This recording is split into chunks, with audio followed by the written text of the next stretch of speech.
আসসালামু আলাইকুম ওয়া রাহমাতুল্লাহি ওয়া বারাকাতুহু। সুপ্রিয় শিক্ষার্থীবৃন্দ, আজকে আমরা অষ্টম শ্রেণীর পৃষ্ঠা ১৬ উদাহরণ ৫ নম্বর সমাধান করার চেষ্টা করব। অঙ্কটা আমরা এক নজরে দেখার চেষ্টা করব। শতকরা বার্ষিক কত মুনাফায় ৩,০০০ টাকায় ৫ বছরের মুনাফা ১৫০০ টাকা হবে।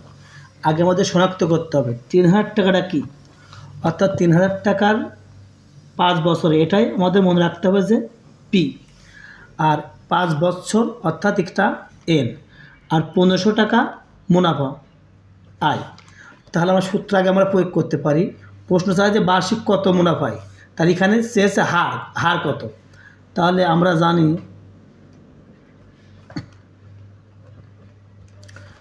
জানি আই সমান পিএনআর, এক সূত্র প্রয়োগ করে আমরা করছি। তো এখানে বা দিব পিএনআর সমান আই।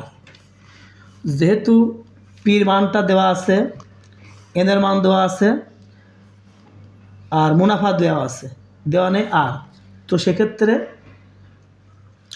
আমরা কি করতে পারি, এই আরটাই চেয়েছে, এই আরটা আমরা রেখে দিতে পারি, আর রেখে দেব আই বাই পিএন। তো সূত্রে যখন আর চাই তখন এখানে আমাদের ১০০ গুণ করে দিতে হবে, দেওয়ার পরে এখানে 1 বাই আবার ১০০ দিতে হবে। তো এর কোনো কাজ নেই, এটার কাজ আছে পার্সেন্টেজ, শতকরা। তো লক্ষণীয় যে মুনাফা যেহেতু ১৫০০ টাকা, আমরা এখানে কি দেব, ১৫০০ দিলাম।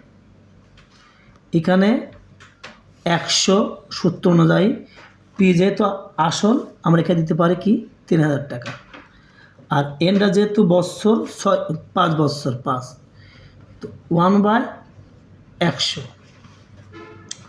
আমরা এখানে কাটাকাটি করতে পারি যে এই শূন্য, এই শূন্য, এই শূন্য, এই শূন্য, ০ ০। তো ৫ ১৫০-এর মধ্যে যায় ৩০ বার, আর এই ৩ ১০-৩০-এর মধ্যে যায় ১০ বার। তাহলে সব কাটাকাটি শেষ। তো ১০, এই 1 বাই ১০০ মানে কি 10%। অতএব উত্তর মুনাফার হার 10%। সুপ্রিয় শিক্ষার্থীবৃন্দ, ভিডিও যদি ভালো লেগে থাকে তাহলে লাইক, কমেন্ট, শেয়ার, সেই সাথে সাবস্ক্রাইব করে বেল আইকনটি ক্লিক করে আমাদের পাশে থাকে, যাতে আমাদের ভিডিওটি আপলোড হওয়ার সাথে সাথেই আমাদের নোটিফিকেশন তোমরা পেয়ে যাও।